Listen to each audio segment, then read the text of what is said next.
चलिए सबसे पहले गायत्री मंत्र बोलेंगे। सभी लोग एक साथ गायत्री महामंत्र। ओम भूर्भुवः स्वः तत्सवितुर्वरेण्यं भर्गो देवस्य धीमहि धियो यो नः प्रचोदयात्। थोड़ा कम करो ना, ज्यादा गर्मी लग रही क्या? हाँ अच्छा, कम तो होता नहीं ना ये। हाँ ठीक ठीक, रहने दो रहने दो, वो तो है नहीं इसमें रेगुलेटर। चलिए, तो हम लोग अभी इन दिनों में हमारी रेगुलर क्लास में साइंस टेक्नोलॉजी पढ़ा रहे हैं, तो यहाँ पे भी हम लोग अब उसी प्रकार से साइंस एंड टेक्नोलॉजी से कुछ चीज़ें शुरू करेंगे। तो थोड़ा सा मोड चेंज करेंगे। पॉलिटी वाला आप रिवाइज करते रहिए, फिर आएंगे हम लौट के, क्योंकि अभी मेंस की परीक्षा के हिसाब से हम लोग अभी थोड़ा सा ले रहे हैं। बच्चे जो मेंस में बैठ रहे हैं उनके लिए कुछ गाइडेंस हो जाएगा, क्योंकि जनवरी में मेंस है, तो अभी उनका थोड़ा सा सिलेबस कवर करवा देते हैं। जब जैसे जैसे जो जो एग्ज़ाम आता जाता है उस हिसाब से हम थोड़ा मोड चेंज करते जाते हैं। अभी कोई प्रीलिम्स एग्ज़ाम सामने नहीं है।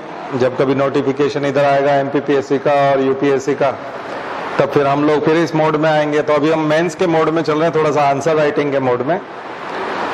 और आंसर राइटिंग में भी खास करके अभी जो हम लोगों ने होमवर्क दिया हुआ है वो हमारी रेगुलर क्लास में मॉडर्न हिस्ट्री का दिया हुआ है, तो आप भी मॉडर्न हिस्ट्री का होमवर्क कर सकते हैं और मॉडर्न हिस्ट्री के टेस्ट भी दे सकते हैं। प्रश्नों के उत्तर लिखने की कोशिश करिए मॉडर्न हिस्ट्री में। इग्नू का नोट्स डाउनलोड कर लीजिए ई ज्ञान कोश से। ई ज्ञान कोश वेबसाइट है, वहाँ से इग्नू का मॉडर्न हिस्ट्री का नोट्स डाउनलोड करके उसको पढ़ना शुरू कीजिए। अभी आपने यूपीएससी का प्री देखा होगा, तो उसमें बहुत सारे मॉडर्न हिस्ट्री से क्वेश्चंस थे, हमारे नोट्स में से हैं वो सारे। अगर आपने हमारा मॉडर्न हिस्ट्री का नोट्स देखा हो तो 5-6 जो प्रश्न हैं वो लाइन से आपको उसी लैंग्वेज में मिल जाएंगे, उसी लैंग्वेज जिस लैंग्वेज में परीक्षा में पूछा है।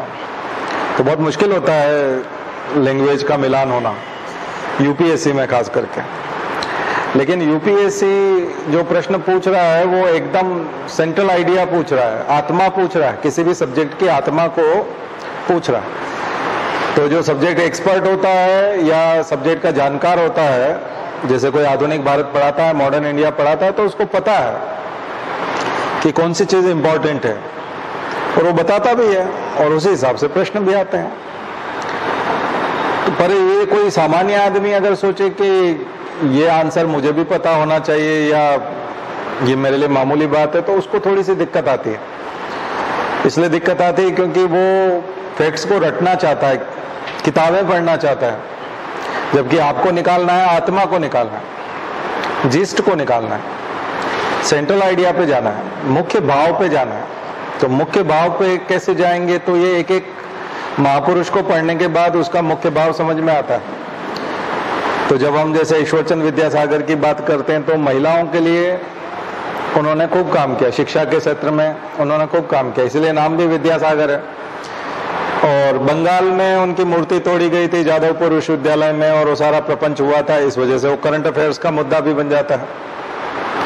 तो ये बात तो तय थी, जिस दिन ईश्वरचंद विद्यासागर की मूर्ति तोड़ी गई उसी दिन पक्का हो गया था कि लगभग इनका प्रश्न जो है अब परीक्षा में बनना है। अब वो क्या बनेगा, तो उन्होंने बैथून कॉलेज पे बनाया। तो ये बहुत कॉमन चीज है कि बैथून जो थे मिस्टर, उन्होंने जो है ये विद्यालय की स्थापना की, बाद में उन्हीं के नाम पे बैथून कॉलेज बने और ईश्वरचंद विद्यासागर उसका संचालन करते थे। नोट्स में भी हमने हाईलाइट करके लिखा हुआ है। तो जब हम ये सारे प्रश्नों के बारे में जाएंगे तो आप कहोगे कि ये प्रेडिक्ट कर सकते हैं क्या, लेकिन प्रेडिक्शन है ना, एकदम से नहीं आता। प्रेडिक्ट तो कर सकते हैं आप, लेकिन ये प्रिजम्पशन आपका तब आएगा जब आप उसको पूरा पढ़ोगे। पूरा पढ़ने के बाद में सेंट्रल आइडिया आता है। जैसे आपने भोपाल में केवल एक टूरिस्ट प्लेस देखा है कोई कि ये घूमने की जगह है, तो कोई भी आएगा तो आप उसको वही सजेस्ट करोगे क्योंकि आपने वही देखा है। लेकिन अगर आपने सारा देख रखा है तो फिर आप एक रेटिंग कर सकते हो, एक लिस्ट बना सकते हो और टॉप 5 निकाल सकते हो। आपने अगर कुल देखा ही 1 है या 2 है तो फिर आप टॉप 5 नहीं निकाल सकते। आपने 50 प्लेसेस अगर यहाँ विजिट कर रखी हैं तो आप बेस्ट 5 कौन सी हैं वो आप निकाल के बता सकते हो। इसलिए पूरा पढ़ना पड़ता है। तो एक बार पूरा पढ़ना जरूरी है, लेकिन पूरा पढ़ने के साथ साथ हम जब इनको पढ़ रहे होते हैं, यानी हम 50 जगह भोपाल में घूम रहे हैं, तब हमारे दिमाग में कहीं होना चाहिए कि मुझे 5 चीजें बताई गई हैं कि 5 चीजें बहुत बढ़िया है, ताकि आप उस वक्त जगह पर जब जाओ तब आपका ध्यान जो है वो ज्यादा अच्छे से रहे, आप उसको देखने में ज्यादा इंटरेस्ट ले सको। नहीं तो आप सभी जगहों को अगर एक ही नजरिए से देखोगे और एक ही तरह का इंटरेस्ट लोगे तो फिर आप किसी को सजेस्ट नहीं कर पाओगे। तो ये थोड़ा सा भेदभाव आपको करना पड़ता है। तो किसी भी सब्जेक्ट का अध्ययन करने से पहले उसकी इंपॉर्टेंट चीजें, उसकी मुख्य चीजें, सेंट्रल आइडिया तो पता होना चाहिए। लेकिन पूरा सब्जेक्ट नहीं पढ़ेंगे ये नहीं है। पूरा सब्जेक्ट नहीं पढ़ेंगे तो फिर आप उसको विश्वास नहीं कर पाएंगे कि यही 5 चीजें इंपॉर्टेंट है, इसलिए पूरा भी पढ़ना पड़ेगा। लेकिन पूरा पढ़ते समय में किन चीजों पे ज्यादा ध्यान रखना है, अब आज बात समझ में आ रही है। तो आपको पुराने पेपर देने से, प्रीवियस ईयर के पेपर्स देने से, टेस्ट पेपर लगाने से ये फायदा होता है कि आपको आइडिया आ जाता है कि कौन कौन सी चीजें इंपॉर्टेंट है। फिर पूरा पढ़ने जाओ तो आप इंपॉर्टेंट चीजों को बहुत अच्छे से पढ़ोगे, उसको लाइट नहीं लोगे। तो मेरा मतलब आपको समझ में आ गया होगा। तो ऐसे करके आप पढ़ाई करोगे तो बहुत आसान हो जाएगा और जल्दी हो जाएगा। नहीं तो पूरा 50 पढ़ने के बाद अब आपको बाद में पता चल रहा है कि 5 इंपॉर्टेंट है, तो आप 5 फिर रिवीजन करने के लिए अलग से जा रहे हो, तो फिर समय लगेगा। ठीक है, तो कोशिश ये करो कि जो अपनी पढ़ाई है उसमें सिलेक्टिव स्टडी भी और थोड़ा फुल स्टडी भी हो, यानी आप पूरा भी पढ़ो और उसमें सिलेक्टिव भी हो जाओ। तो ये कला आना चाहिए कि कब आपको सिलेक्टिव होना है, यानी सारे मेहमानों से मिलना है, लेकिन 5 या 10 मेहमान ऐसे हैं जिनके पास 2-2 मिनट रुकना है। बात समझ में आ रही?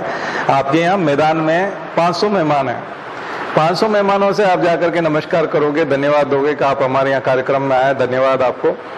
लेकिन 8 या 10 मेहमान या 5 मेहमान ऐसे हैं, 15 मेहमान ऐसे हैं जिनके पास 2-2, 3-3 मिनट, 4-4 मिनट खड़े रहोगे और उनसे थोड़ा दूसरी बात भी करोगे। केवल ऐसा नहीं कि आप आए, बहुत बहुत धन्यवाद, बहुत अच्छा लग रहा है, बस ऐसा नहीं। तो ये जो भाव है, अब ये वो कौन कौन से मेहमान हैं, उनका इंपॉर्टेंस क्या है, ये आपको सब्जेक्ट में समझ में आना चाहिए। या तो हमारे जैसे कोई गाइड होंगे तो वो आपको बता देंगे कि इन दिनों में आप ये पढ़ रहे हो तो ये ख्याल रखो। तो कोचिंग से ये फायदा होता है कि उसमें ये थोड़ी सी जानकारी हो जाती है कि किन किन चीजों से फायदा होता है। दूसरा, अगर आप ये नहीं है तो फिर टेस्ट पेपर दो, टेस्ट से आपको आइडिया आएगा। पुराने पेपर दो कि इनके बारे में पूछा जाता है, ये इंपॉर्टेंट है, इनके बारे में पूछा जाता है, ये इंपॉर्टेंट है। तो केवल सबको एक जैसा तवज्जो देने से भी आपका सिलेक्शन नहीं होगा और किसी एक के पास खड़े रह जाने से भी सिलेक्शन नहीं होगा। मिलना तो सबसे पड़ेगा, ठीक है, और जो इंपॉर्टेंट है उनको समय भी देना पड़ेगा, तब जाकर के सिलेक्शन होगा। तो ये कला कैसे विकसित करेंगे आप, क्योंकि पढ़ने के लिए तो निकल गए आप, लेकिन ये कला आपके अंदर आनी चाहिए। तो ये कला तब आती है कि जो मैंने आपको एक सेंट्रल आइडिया तो ये बता दिया है कि आप सिविल सर्विसेज में जा रहे हैं, मतलब लोक सेवा परीक्षा में, नागरिक सेवा परीक्षा, लोगों की सेवा की परीक्षा है। क्या है, मैंने आपको कहा था गरीब, महिला, SC ST, education, health, environment, ये सब बताया था ना। ये बहुत इंपॉर्टेंट विषय है, प्रश्नों को जाके देखो। स्त्रियों का मताधिकार 1919 मॉन्टेग्यू चेम्सफोर्ड पेपर में है ना, स्त्रियों का मताधिकार। हालांकि वो क्वेश्चन, दोनों ऑप्शन गलत है उसके, क्योंकि 1919 में सभी वयस्क महिलाओं को नहीं दिया था, केवल कुछ सिलेक्टिव, सभी तो पुरुषों को भी नहीं दिया था 21 साल से ज्यादा का, एडल्ट फ्रेंचाइज तो था नहीं। तो वो क्वेश्चन वो है, तो उसका डी वाला आंसर सही होगा। और दूसरा, ईश्वरचंद विद्यासागर महिलाओं की वजह से आ गए, क्योंकि बेथ्यून कॉलेज, यानी हिस्ट्री में भी झुका हुआ आपको उधर ही मिलेगा। फिर और कौन सा प्रश्न था, 8 अगस्त 1942 को क्या हुआ था? भारत छोड़ो का प्रस्ताव, गांधी इंपॉर्टेंट हो गए, ये गांधी से हो गया। एक गांधी का था ही वो सॉन्ग्स वाला, क्या था, है ना, किताब जो भी था, तो वो रिलीजियस टेक्स्ट जो भी थे, तो वो फिर गांधी आ गया। तो ये कहीं पे भी देखोगे तो आप गांधी, उधर जाओगे तो महिला, इधर जाओगे तो, है ना, तो वो आपको मिलेगा, वही चीज मिलेगी, एंगल वही मिलेंगे आपको कि इतने सारे में से यही चीज। फिर वही इक्वालिटी, पॉलिटी में जाओगे तो इक्वालिटी पे गया क्वेश्चन, इक्वालिटी की बात करता है हर जगह पर, ठीक है। राइट टू प्राइवेसी यानी right to life, right to life कितना आपने डिस्कस किया। तो कुल मिला के मैंने आपको कहा था फंडामेंटल राइट्स आएंगे, डीपीएसपी है, बोला था ना, और प्रियम्बल है, एक प्रियम्बल है। 3 क्वेश्चन तो यही हो गए आपके। एक प्रियम्बल का है कि इसमें और कौन कौन से पार्ट जो है ओरिजिनल प्रियम्बल में है, बाद में अमेंडमेंट जो हुआ था वो एक अलग चीज है, अमेंडमेंट से जो जोड़े गए, और हम तो बिल्कुल रॉ प्रियम्बल की बात कर रहे हैं जो हमको कॉन्स्टिट्यूशन में मिली है। तो इंडिजिनस कॉन्स्टिट्यूशन के अंदर कौन कौन सी है, मतलब कॉन्स्टिट्यूशन के अंदर कौन सी थी, तो ये जो पूरी जो है, अब आप देखोगे तो पेपर कहां से टफ है, पेपर टफ नहीं, आप प्रेडिक्ट कर सकते हो, पहले से अंदाजा लगा सकते हो।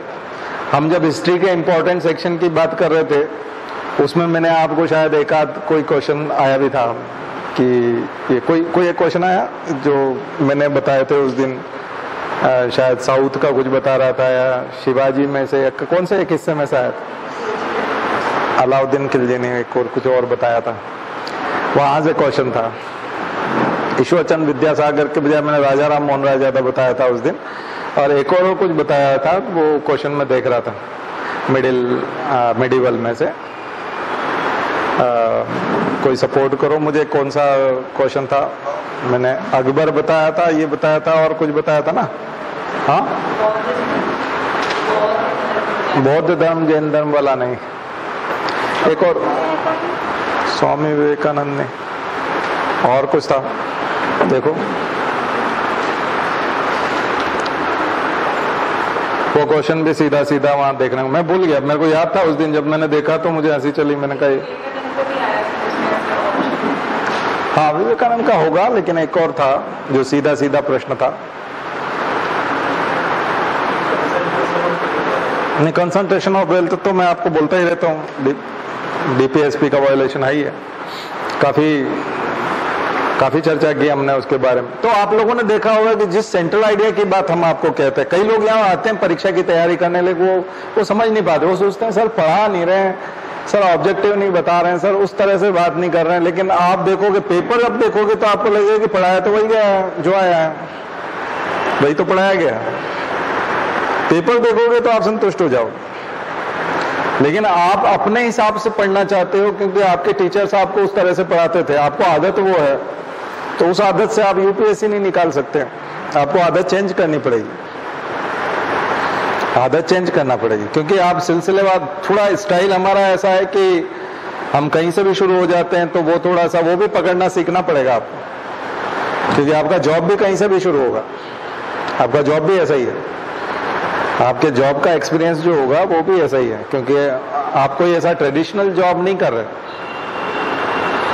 तो आपको रैंडम निकालना आना चाहिए चीजें, हवा में ऐसे निकालना आना चाहिए। हर जगह आप किताब यूज नहीं कर पाएंगे, हर जगह आप मोबाइल नहीं खोल पाएंगे, हर जगह किसी से परामर्श नहीं ले पाएंगे।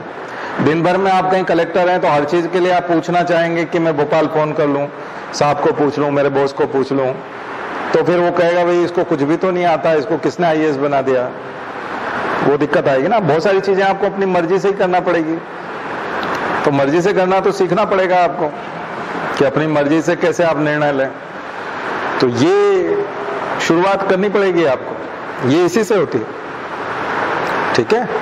चलिए, खैर बहुत सारे हैं प्रश्न, अगर आप प्रश्नों को देखोगे तो उसमें आपको क्वालिटी मिलेगी। तो आज हम थोड़ा सा साइंस एंड टेक्नोलॉजी की तरफ चल रहे हैं ताकि वहाँ के केंद्रीय भावों को निकालने की कोशिश करें, है ना। पहले के बच्चों को तो हम खूब सारी चीजें पढ़ा चुके हैं, जनरल साइंस भी हम पढ़ाएंगे आपको, जनरल साइंस में भी काफी चीजें बताएंगे, लेकिन आज हम मेंस के सिलेबस के हिसाब से साइंस एंड टेक्नोलॉजी ले रहे हैं।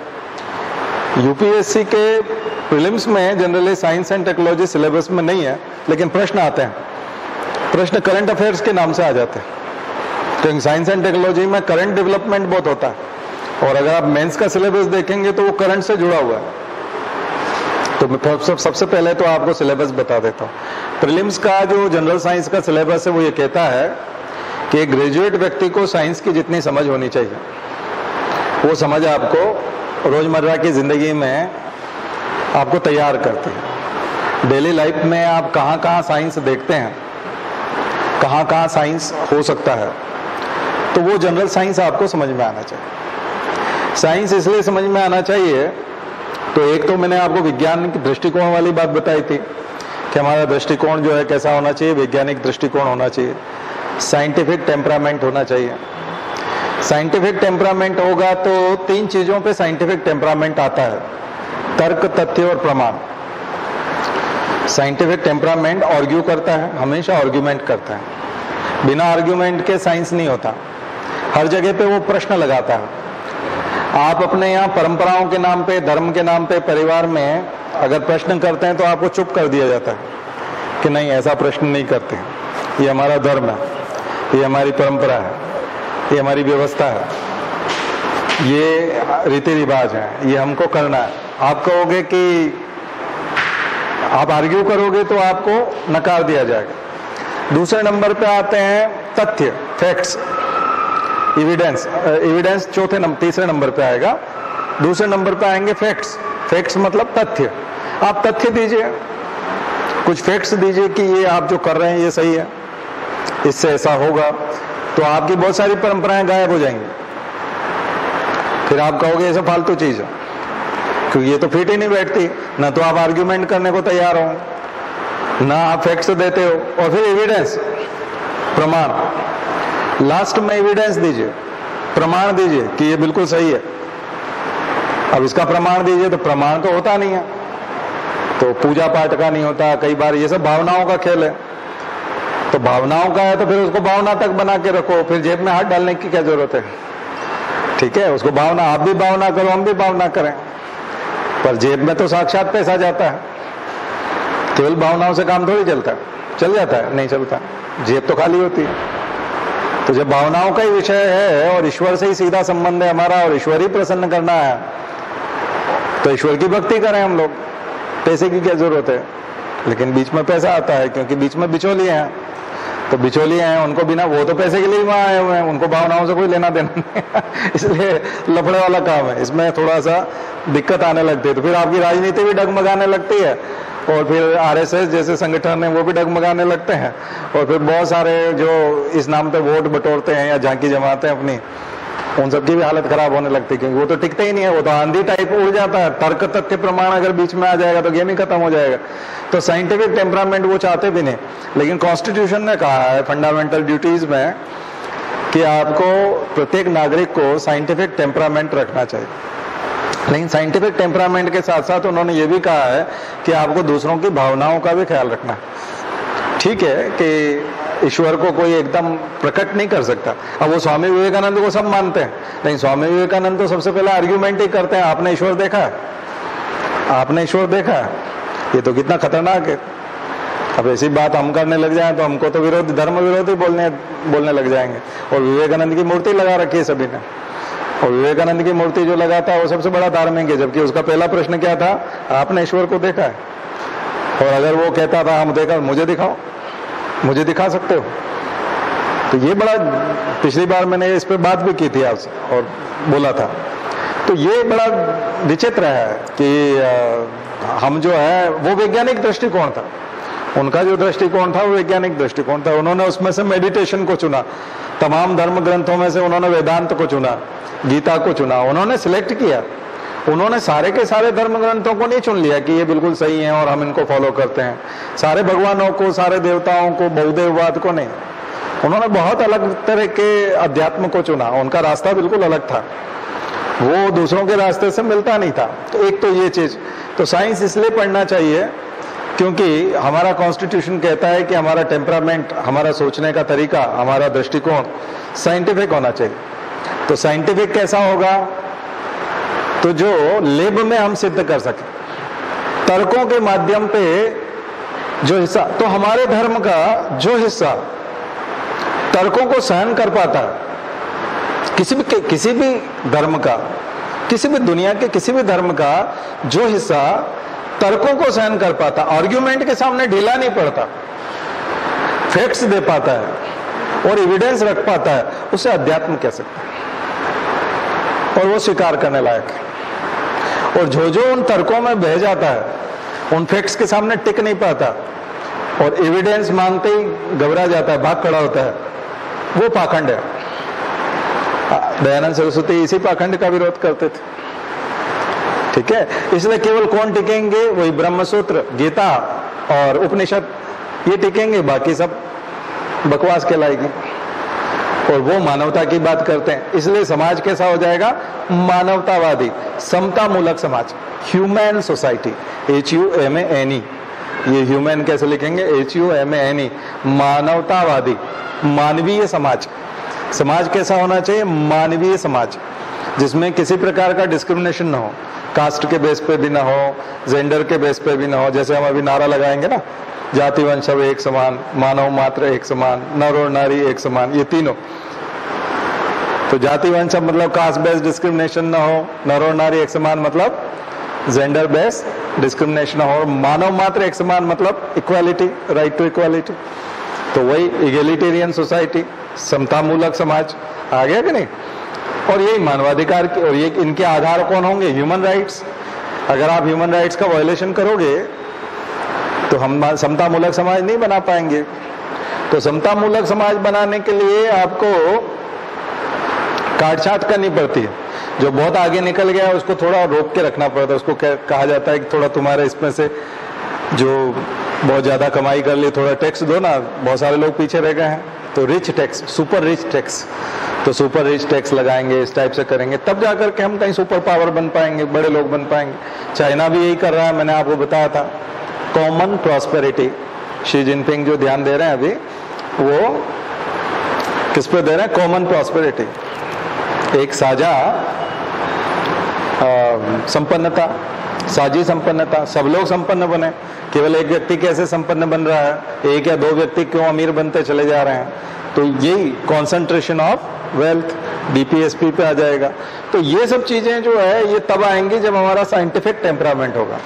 नहीं तो लोग धर्म को और तमाम प्रकार के उपकरणों को आगे रख करके, बेवकूफ बना करके खुद बहुत आगे बढ़ जाएंगे।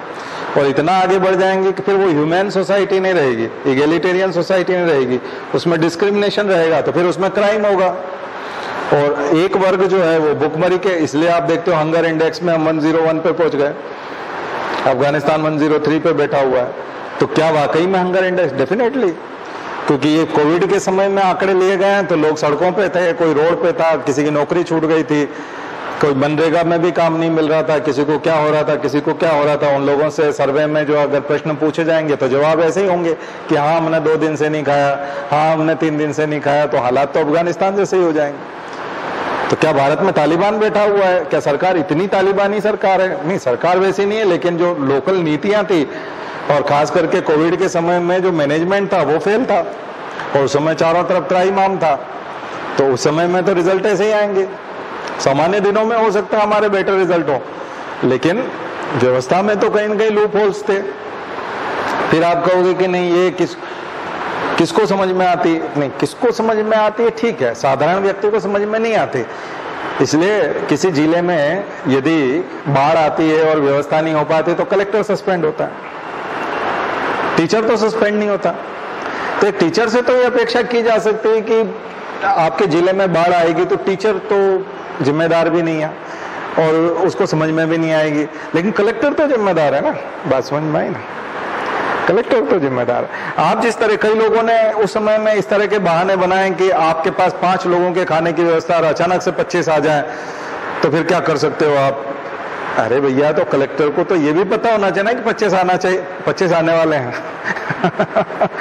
कलेक्टर को तो ये भी पता, कलेक्टर को तो सस्पेंड करते हैं आप। किस आधार पर सस्पेंड करते हैं कलेक्टर को? कि आपको पहले से होश आना चाहिए, इसीलिए तो IAS की परीक्षा करवाई है। तो आप प्रधानमंत्री, आपको किसने बोला बनने की? आपको गृह मंत्री बनने का किसने बोला? आपको स्वास्थ्य मंत्री बनने की क्या जरूरत? आपको समझ में नहीं आती तो मत बनो। जिसको आती है वो करेगा, नहीं आ रहा समझ। लोग ऐसे मौजूद है ना जिनको पहले से समझ में आ रही थी, जिनको पता था कि व्यवस्था करनी है, आर्टिकल तो आ रहे थे। हमने यहाँ मार्च 2020 में यहाँ लेक्चर में आपको सारी असफलताएं गिना देते कि कहाँ कहाँ फेल करेंगे, ये वैक्सीनेशन में कैसी प्रॉब्लम आएगी, वैक्सीनेशन में 1.5-2 साल लगेंगे, भारत का इंफ्रास्ट्रक्चर नहीं है, कोल्ड चेन हमारे पास नहीं है, लोग हमारे पास नहीं है। अभी आप 3rd डोज का, बूस्टर डोज का लगा दो, अभी फिर 1 साल लग जाएगा आपको, क्योंकि हमारा इंफ्रास्ट्रक्चर ही नहीं है। तो इन्होंने कहा नहीं 6 महीने में ये सब कर देंगे, 6 महीने में वो सब कर देंगे। आप कर ही नहीं सकते। तो ये तो आपको पता होना चाहिए कि आप नहीं कर सकते, तभी तो आप तैयारी करोगे। आप कहोगे ये हम कैसे जान सकते हैं पहले से? अरे भैया, आप अगर 2nd फ्लोर पे खड़े हो तो आपको कम दूरी का दिखाई देगा, कोई 4th फ्लोर पे खड़ा है तो उसको ज्यादा दूरी का दिखाई देगा। तो जिसको दिखाई दे रहा है उससे पूछो। आपको नहीं आता इसमें बुरी बात नहीं है, आप अपने रिसोर्सेज से पूछो ना, सलाहकारों से पूछो। सलाहकार अगर किसी एक चीज में फेल हो रहे हैं तो उनको बदलो, नए सलाहकार डालो, जिनको समझ में आती है उनको डालो। मार्केट में तो है ऐसे लोग अवेलेबल हैं। मार्केट से सर्विस लेना कोई बुरी चीज नहीं है, बिल्कुल भी बुरी चीज नहीं। प्रशासन में हैं आप शासन में हैं, और मार्केट में यदि समझदार लोग हैं तो उनको हायर करना बुरी चीज नहीं है। अगर आपको लगता है किसी अखबार का संपादक या किसी अखबार में लिखने वाला पत्रकार बहुत अच्छे लेख लिख रहा है और पिछले 3 महीनों में जो उसने लिखा उन सब में हम फेल हुए हैं और उसको पहले से पता था, तो उसको हायर करो, उसको बुलाओ, उसका स्वागत करो, उसको बोलो भाई आप हमारे सलाहकार बनो। आपने पिछले 3 महीने में जो जो भविष्यवाणियां की है वो सब सही निकली है और हम सब फेल हुए हैं उसमें। अगले 9 महीने के लिए, 12 महीने के लिए हम तुमको हमारे यहाँ बिठाते हैं, आप हमको सलाह दो। अब हम आगे 12 महीने में क्या करें? तो वो सलाह देता तो वो बेचारा अखबार में ही लिखता रहा और हमेशा सही लिखता रहा और हमेशा फेल जो है सरकार होती रही। तो प्रॉब्लम जो है ये मानव जनित समस्या है। पिछले 1.5-2 साल में जो समस्याएं जितनी भी हम लोगों ने झेली, ये प्राकृतिक समस्या नहीं थी, वायरस के द्वारा दी हुई समस्या नहीं थी, ये मैनेजमेंट था, कुप्रबंधन था। व्यवस्था को अच्छी तरह से प्रबंधित किया जाए। आप बोलोगे कैसे पता चल रहा है? हम बता रहे हैं मार्च 2020 में, हमारा लेक्चर सुन लो आप, पूरा सब कुछ बताया हुआ है। किसी भी पैंडेमिक में HIV को हम लोगों ने बहुत अच्छे से कंटेन किया है इंडिया में, जबकि उसका कोई टीका भी नहीं है, केवल जागरूकता फैला के। पल्स पोलियो वाले को बहुत अच्छा किया गया है। आप एवियन फ्लू को देख लीजिएगा, बर्ड फ्लू को देख लीजिएगा। ये जो क्वारंटीन है, मास्किंग है और ये जो सैनिटाइजिंग है, ये कोई नई व्यवस्था नहीं है। जो भी वायरल बीमारी आती है, जो भी कोई भी एपिडेमिक होता है, जो भी कोई दूसरे देश से आने की संभावना होती है, इबोला को हम कैसे कंटेन कर पाए? इबोला जब आया था हमने सारे एयरपोर्ट पे वो सुविधाएं की और किसी भी एक भी इबोला पेशेंट को मिक्स नहीं होने दिया, तो इबोला हमारे बीच में नहीं आ पाया। निपाह वायरस जब केरला में आया था तो हमने केरला से बाहर नहीं जाने दिया उसको, वो केरला में ही कुछ मॉर्टेलिटी हुई, बात खत्म हो गई। एवियन फ्लू, बर्ड फ्लू के मामले में हम यही करते हैं। टेमी फ्लू कब से काम करी? मेरी 2009, 10, 11 की जो मैगजीन्स हैं, उन मैगजीन्स में मैं जो है सारे आर्टिकल लिखता रहा हूँ कि क्वारंटाइन करो लोगों को, उनके घरों में उनको करो, उनके घरों के आसपास सैनिटाइज करो, उनको मास्क लगाने के लिए कहो, उनको कहो पब्लिक प्लेसेस में जाने से बचें। ये सब चीजें 2009 में बोली जाती थी। और ये चीजें जो है उस समय में 1919 में, 100 साल पहले, जब हम स्पेनिश फ्लू की बात करते हैं, उस समय में ये सब चीजें कॉमन थी। तो आप 100 साल पुराने फार्मूले पे काम कर रहे थे और 120 पुराने साल कानून को यूज करके हम लोगों ने लोगों को घरों में बंद कर रखा था। तो बहुत सिंपल चीज थी। इसमें हमने नया क्या किया? लॉकडाउन का जो हमारा सिस्टम है, लोगों को घरों में बंद करने का जो सिस्टम है, वो कानून लगभग 110 साल पुराना है। उस कानून के तहत 120 साल 125 साल पुराना, 1896 के आसपास पूना में जो प्लेग फैला था, आपको पता है, चापेकर बंधुओं ने हत्या की थी, रेन एमस की, पूना के कमिश्नर की एक तरह से। उसकी हत्या क्यों की थी? गीता रहस्य में बाल गंगाधर तिलक ने लिखा था। महाराज तिलक लिखते हैं कि तुम अर्जुन हो और तुम युद्ध नहीं करोगे, तो वो गीता रहस्य लिखते थे। गीता में जो क्रांतिकारी लोग हैं उनको वो अर्जुन बना देते थे। और भीष्म पितामह और वो यानी कि अंग्रेज जो हैं वो कौरव की सेना हो जाती थी, और क्रांतिकारियों को वो अर्जुन के तौर पे संबोधित करते थे। नाम था उसका गीता रहस्य किताब थी। तो क्रांतिकारी समझ जाते थे कि भगवान कृष्ण बोल रहे हैं, मतलब बाल गंगाधर तिलक हमको डायरेक्शन दे रहे हैं कि करना क्या है। तो उन्होंने कहा इसको निपटाओ। क्यों निपटाओ? क्योंकि ये हम सबको घरों में बंद रहने के लिए बोल रहा है। ठीक है। बाल गंगाधर तिलक जो है उस समय में पूना प्लेग कमेटी के अध्यक्ष को क्यों मरवा देते हैं? तीनों चापेकर भाई जाते हैं और उसको मार देते हैं, क्योंकि ये, पर वो थोड़ी ज्यादती कर रहा था।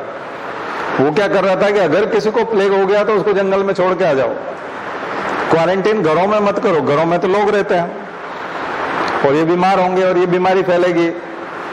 तो उसका ये यहाँ तक था कि जैसे हम मुर्गियों में फ्लू फैलता है तो मुर्गियों को मार देते हैं, बड़ा सा जेसीबी से गड्ढा करवाते हैं और पूरे पोल्ट्री फार्म की सारी मुर्गियां ले जाके उसमें डाल के ऊपर से मिट्टी डाल देते हैं।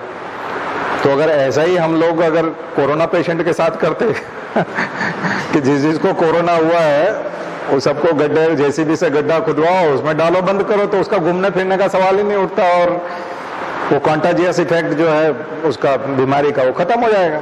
तो पूना प्लेग कमेटी का जो अध्यक्ष था वो यहाँ तक पहुंच गया था, तो उसको निपटाना बहुत जरूरी हो गया था। ठीक है ना, क्योंकि वो अत्याचार कर रहा था। तो उस समय में जो अंग्रेजों ने कानून बनाया था कि लोगों को घर में रोक के रखना है, महामारी अधिनियम, हमने वो वाला यूज किया। अब अंदाजा समझ में आ रहा है?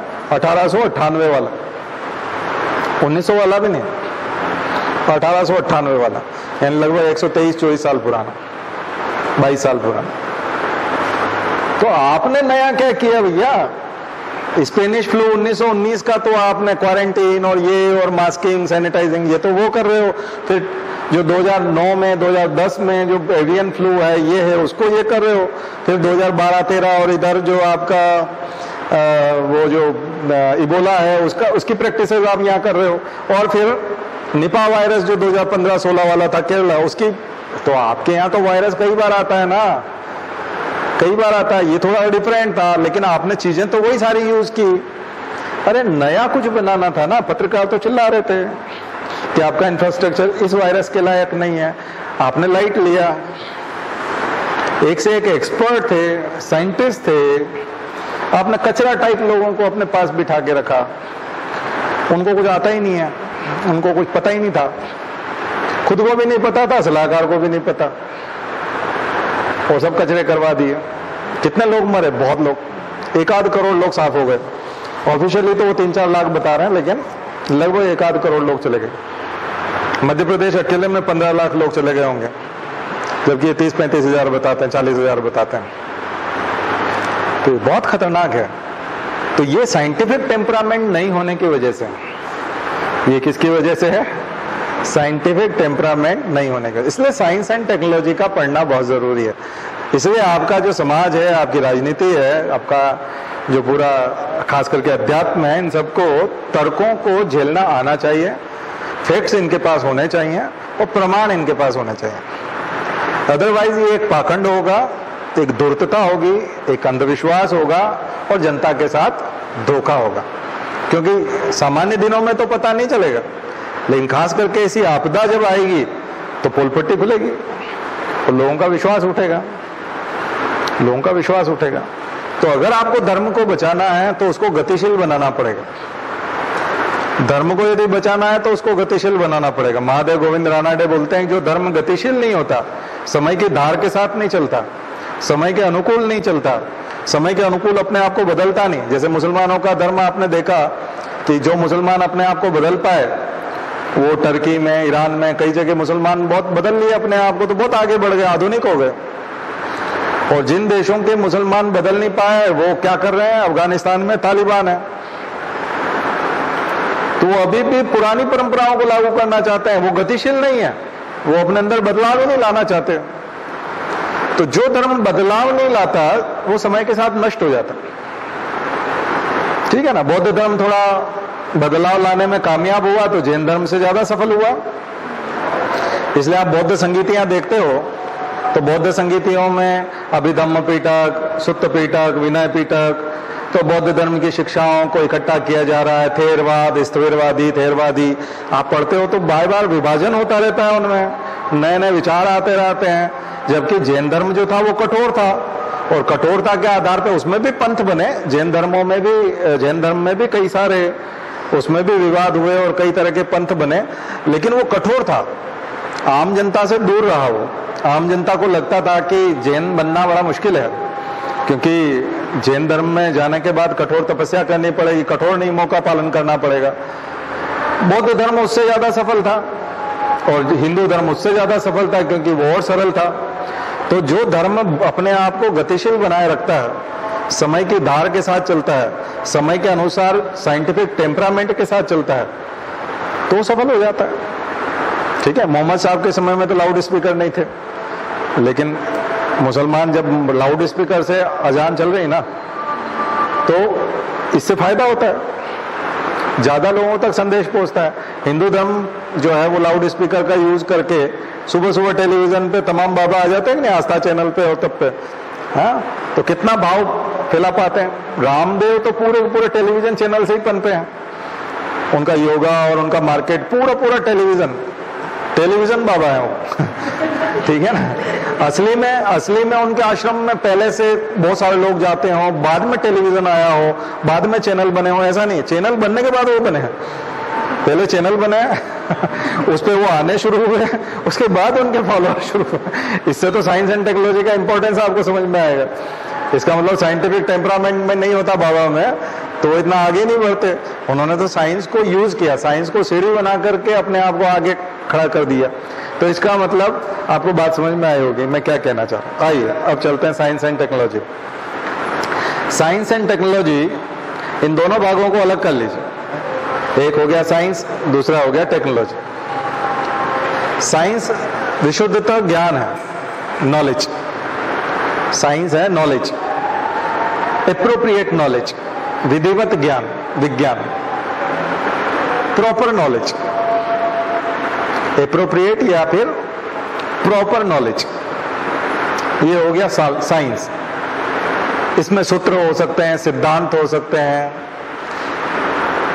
इसके अंदर डेफिनेशंस हो सकती हैं, डेरिवेटिव्स हो सकते हैं, फार्मूला हो सकता है। तो फार्मूला, प्रिंसिपल्स, थ्योरीज, ये सारी चीजें, डेफिनेशंस, ये सारी चीजें साइंस का पार्ट है। लेकिन ये साइंस जो है, ये जो नॉलेज जब काम का बन जाता है, जब आप इसको फंक्शनलाइज करते हैं, functionalization of knowledge, functionalization of knowledge, that is called application. इसको हम सामान्य भाषा में बोल सकते हैं एप्लीकेशन। एप्स, आप लोग एप्स डाउनलोड करते हो ना, तो एप्लीकेशंस डाउनलोड करते हैं।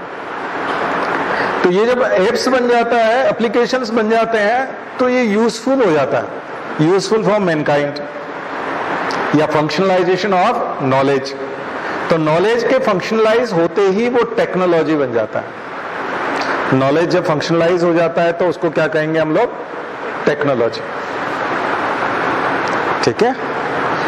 जैसे स्टोन एज में आप जाएंगे तो स्टोन एज में पत्थर को तराशते थे, तो जो फ्लेकिंग है वो एक तरह से फ्लेकिंग, ये हो गया टेक्निक यानी कि साइंस।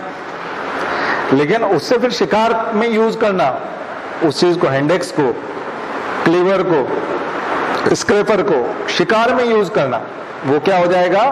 टेक्नोलॉजी। शिकार में यूज करना टेक्नोलॉजी हो जाएगा। दही कैसे बनता है, तो जब आप बात करोगे कि ये तो सर लैक्टोबैसिलस है और बैक्टीरिया है, वो हाँ ठीक है, तो बैक्टीरिया की उपस्थिति में दूध दही में परिवर्तित हो जाता है, that is called chemical change. इसको क्या बोलेंगे हम लोग? Chemical change. तो फिजिकल चेंज, केमिकल चेंज आप पढ़ते हो, लैक्टोबैसिलस पढ़ते हो, बैक्टीरिया के टाइप्स पढ़ते हो, तो माइक्रोबायोलॉजी हो जाएगा। उधर आप कहोगे कि ये केमिकल चेंज है तो केमिस्ट्री हो जाएगा। तो ये तमाम टेक्निक्स जो आप पढ़ते हो ये हो गया साइंस। और उस दही को तो आप खाने लगे, दही बन जाना, और दही से डेयरी इंडस्ट्री बना देना, और दही के और अदर प्रोडक्ट्स बनने लगना, दैट इज कॉल्ड टेक्नोलॉजी। तो ये बायोटेक्नोलॉजी का पार्ट हो जाता है। इंडस्ट्रियल बायोटेक्नोलॉजी हो जाती है, माइक्रोबियल बायोटेक्नोलॉजी हो जाती है। ठीक है। तो knowledge of DNA, knowledge of microbes, knowledge of bacteria, how to it work, है ना, हाउ टू इट वर्क्स। तो ये चीजें जो है, ये जब आप बात करते हो तो ये चीजें किस में आती हैं? साइंस में। और उसके यूजेस, एप्लीकेशंस, ये किस में आएंगे? टेक्नोलॉजी। तो आपको साइंस एंड टेक्नोलॉजी का अर्थ समझ में आ गया होगा। नैनो साइंसेस, नैनो टेक्नोलॉजी को समझना, तो नैनो साइंस क्या होगा? जब आप पूरी एक टेबल पढ़ते हो कि ये नैनोग्राम है, पिकोग्राम है, ये है ना, तो ये जब आप बात करते हो और फिर आप स्टडी करते हो कि कितना सूक्ष्म जाया जा सकता है और कितना ऊपर जाया जा सकता है, यानी कि और मेगा यूनिट्स कौन कौन सी हैं, माइक्रो यूनिट्स कौन कौन सी हैं, उनकी जब आप स्टडी करते हो, साइज की स्टडी करते हो, एटम की स्टडी करते हो, एटम के मूवमेंट की स्टडी करते हो, ब्राउनियन मूवमेंट की स्टडी करते हो, एवोगैड्रो नंबर की स्टडी करते हो, या फिर हाँ जी, तो इस तरह के तमाम प्रकार के फोर्सेस की स्टडी करते हो, बलों के प्रकार कितने होते हैं। तो जब हम न्यूटन को पढ़ते हैं, करते हैं, तब हम बलों के प्रकार पढ़ते हैं, फोर्स, टाइप ऑफ फोर्सेस। तो ये सब चीजें जब हम करते हैं तब किस में आ जाएगा वो? तब वो साइंस है। और लेकिन जब हम उनसे उस साइंस को यूज करके प्रोडक्ट बनाने लग जाते हैं और हम यूज करने लगते हैं, तो वो जो प्रोडक्शन होने लगता है तो वो हो जाता है टेक्नोलॉजी। तो आपके सिलेबस में साइंस एंड टेक्नोलॉजी वाला पार्ट है। तो यानी टेक्नोलॉजी वो जो यूजफुल है, मॉडर्न साइंस अभी जो यूजफुल है, इसलिए biotechnology, nano technology, space technology, defence technology, information technology, ये सब आपका सिलेबस है। और खास करके इंडिजिनाइजेशन सिलेबस जो मैं बता रहा था, उसमें इंडिजिनाइजेशन मेंस के सिलेबस, यानी भारतीयकरण, इनमें से कितने ऐसे प्रोडक्ट्स हैं, कितना इतना साइंस है, कौन कौन सा ऐसा साइंस है जो कि भारत में ही विकसित हुआ, या भारत में इन दिनों मेक इन इंडिया के थ्रू या स्किल इंडिया या इसमें हम लोग उसको इवॉल्व करते जा रहे हैं, डेवलप करते जा रहे हैं, ये हो जाएगा इंडिजिनाइजेशन। ठीक है। अब कुछ लोग हमारे यहाँ के थे लेकिन चले गए अमेरिका में और नोबेल प्राइज मिल गया, हरगोविंद खुराना जैसे और भी बहुत सारे लोग हैं। अधिकांश नोबेल प्राइज विनर इंडियन जो है वो इंडियन ओरिजिन के तो हैं, लेकिन वो तो सिटीजनशिप ले चुके हैं अमेरिका की। अब अमेरिका के सिटीजन है वो, तब उनको नोबेल प्राइज, तो हम बोलते हैं तो इंडियन ओरिजिन वाले हैं, भारतीय मूल के हैं। लेकिन नोबेल प्राइज मिल जाता है तो हम उनको भारत रत्न भी दे देते लगे आप तुरंत, जिसको भी नोबेल मिलता है उसको भारत रत्न पकड़ाते हैं। पर बाद में, पहले नोबेल मिलता है, बाद में हम कद्र करते हैं उसकी, हमको लगता है कि ये प्रतिभा है, ये टैलेंट है। पहले तो हम भी नहीं समझ पाते, ठीक है, नोबेल वाले पहले समझते हैं। खैर, तो ये जो इसको बोलेंगे इंडिजिनाइजेशन, खास करके इसरो के मामले में, डीआरडीओ के मामले में, रक्षा के मामले में हमने बहुत सारा डोमेस्टिक किया। तो ये सिलेबस है आपका। तो अब आप सिलेबस को समझ पा रहे होंगे कि साइंस एंड टेक्नोलॉजी का सिलेबस इस तरह का क्यों बनाया। तो सबसे बड़ी चीज है, एक तो साइंटिफिक टेम्परामेंट आया, इस वजह से बनाया, ठीक है। तो ये साइंटिफिक टेम्परामेंट आए तो ये आपकी लाइफ में बहुत जबरदस्त परिवर्तन लेके आता है, बहुत तेज गति से परिवर्तन लेके आया। आप लोगों ने मोबाइल की ग्रोथ देखी होगी, बचपन में आपने मोबाइल देखे होंगे, हैंग होते थे और बहुत स्लो चलते थे। आप उसमें गूगल खोलते थे तो बहुत धीरे धीरे गूगल खुलता था, या कॉल लगते थे तो कॉल हैंग हो जाते थे। कई बार ऐसा लग रहा है और सामने चला भी गया कॉल और फिर कट जाता था एकदम से। लेकिन अभी के मोबाइल जो हैं वो एकदम लेटेस्ट टेक्नोलॉजी वाले हैं, एंड्रॉयड वाले भी, और अगर एप्पल वाला है तो उसमें फिर और क्वालिटी आपको मिलती है, because of transistors, because of chips. तो चिप टेक्नोलॉजी, तो हम जब चिप टेक्नोलॉजी में जाते हैं तो फिर हम नैनो टेक्नोलॉजी में जाते हैं। तो इसका मतलब नैनो टेक्नोलॉजी हुआ, बायोटेक्नोलॉजी हुआ। आज जो आप आरटीपीसीआर कर पाए, वैक्सीन बना पाए, ये बायोटेक्नोलॉजी है। बायोटेक्नोलॉजी के बिना आप वैक्सीन नहीं बना सकते थे, चाहे वो एंटीन्यूएटेड वायरस से बनाया आपने, एडिनो वायरस से बनाया, चाहे आपने ओरिजिनल कोरोना वायरस लेकर के उससे जो किया, उधर एमआरएनए वैक्सीन बनी है। तो आप जितनी भी वैक्सीन बनाए वो डीएनए आरएनए के नॉलेज से बना पाए, तभी तो वैक्सीन मतलब प्रोटीन, वो एक नकली एंटीजन है जो आपकी बॉडी में जाकर के एंटीबॉडी बनाएगा। एंटीबॉडी मतलब प्रोटीन, एंटीजन का मतलब भी यहाँ प्रोटीन ही है। या फिर इनएक्टिवेटेड वायरस है जिसमें डीएनए और आरएनए यानी कि जेनेटिक मटेरियल मींस जेनेटिक्स। तो बेसिक नॉलेज वाला तो जेनेटिक्स और सेल बायोलॉजी में आता है, और जब आप उसको यूजेस करने लगते हैं, जब उसकी वैक्सीन बनाने लगते हैं, तो वो बायोटेक्नोलॉजी हो जाता है। ठीक है, knowledge of DNA, RNA, genetic material, nucleic acid, किसका नॉलेज? न्यूक्लिक एसिड का नॉलेज, जेनेटिक मटेरियल का नॉलेज, डीएनए आरएनए का knowledge, science, these are molecular biology. ठीक है, ये सब क्या है? Molecular biology, cell biology. तो सेल बायोलॉजी का एक पार्ट है मॉलिक्यूलर बायोलॉजी। सेल बायोलॉजी मोटा पार्ट है, उसमें अल्ट्रा स्ट्रक्चर में नहीं जाते हम लोग, सुपर स्ट्रक्चर में जाते हैं। वो सुपर स्ट्रक्चर नहीं, बिल्कुल ऊपर का स्ट्रक्चर सेल। लेकिन जब हम अल्ट्रा स्ट्रक्चर में जाते हैं, इलेक्ट्रॉन माइक्रोस्कोप को यूज करते हैं, जब हम और डीप में जाते हैं, तो फिर वो सुपर स्ट्रक्चर आते हैं, अल्ट्रा स्ट्रक्चर आते हैं। और इस प्रकार की जो टेक्नोलॉजी होती है, ये इसमें फिर टेक्नोलॉजी लगती है, क्योंकि माइक्रोस्कोप का जो इवोल्यूशन हुआ है, ये टेक्नोलॉजी आ जाएगी, वो साइंस नहीं है। लेकिन माइक्रोस्कोप का जो सिद्धांत है, जो बेसिक सिद्धांत है, जिसके ऊपर माइक्रोस्कोप टिका हुआ है, यानी कि लेंस की फोकल लेंथ, और ये जो आप लाइट में पढ़ते हो फिजिक्स में, 12th में पढ़ा होगा, 11th 12th में आपने, वो क्या होगा? वो लाइट वाला जो चैप्टर है वो आपका साइंस। तो माइक्रोस्कोप का सिद्धांत जो है वो साइंस है, और माइक्रोस्कोप का बन जाना टेक्नोलॉजी है। तो टेक्नोलॉजी को यूज करके आप टेक्नोलॉजी की स्टडी करते हो और डीप में जाते हो, और फिर उसके अंदर एडिटिंग करते हो, जीन एडिटिंग करते हो, तमाम चीजें करते हो। तो ये चीजें जब आप करने लग जाते हैं तो वो हो जाती है टेक्नोलॉजी। टेक्नोलॉजी आपकी लाइफ को फैसिलिटेट करती है, सिंपल बनाती है, फास्ट बनाती है। तो आप वायरस को कंटेन कर पाए, नहीं तो हो सकता है हम 8-10 करोड़ लोग मरते। तो हम लोग अभी 3 चीजों की वजह से बच पाए। 3 चीजों ने हमको बहुत अच्छे से बचाया: इंफॉर्मेशन टेक्नोलॉजी, बायोटेक्नोलॉजी और नैनो टेक्नोलॉजी। कौन कौन सी 3 टेक्नोलॉजी हमारे यहाँ काम आई अभी कोविड में? कोविड मैनेजमेंट में तीन टेक्नोलॉजी। कोविन पोर्टल से हम लोग सब लोग रजिस्टर कर पाए, और कोवैक्सीन, कोविशील्ड हमको लगा। तो कोविन पोर्टल का यहाँ सीधा रोल किसके तहत रहा? और कोविड के समय में हम ऑनलाइन कोचिंग और ये सब चला पाए और एजुकेशन को बचा पाए थोड़ा बहुत। पूरी तरह से तो नहीं बचा पाए, बहुत बर्बाद हो गया, लेकिन फिर भी थोड़ा बहुत जो हम बचा पाए, या स्टडी मटेरियल दे पाए, यूट्यूब पे लेक्चर देख पाए लोग बाग, ये सब इंफॉर्मेशन टेक्नोलॉजी से हुआ है। तो इंफॉर्मेशन टेक्नोलॉजी का मेजर रोल है। बायोटेक्नोलॉजी का रोल है वैक्सीन निर्माण में, आरटीपीसीआर में, यानी कि 3 तरह का रोल होता है बायोटेक्नोलॉजी का: diagnosis, prevention, diagnosis and cure. 3 चीजों में होता है: prevention, diagnosis and cure. So medicines भी बनती हैं, फार्मास्यूटिकल में मेडिसिन्स बनती हैं, वो बायोटेक्नोलॉजी के थ्रू बनती हैं। Drug industry, enzyme industry, protein industry, चाहे हम प्रोटियोमिक्स, जीनोमिक्स, कोई भी टॉपिक्स ले लें, तो वो सारे के सारे किसके पार्ट हैं? बायोटेक्नोलॉजी के पार्ट हैं। तो हम प्रिवेंशन कर पा रहे थे, आइसोलेट कर पा रहे थे लोगों को, और डिटेक्ट कर पा रहे थे, डायग्नोज कर पा रहे थे, बिकॉज ऑफ आरटीपीसीआर। आरटीपीसीआर वो टेक्निक थी खास करके।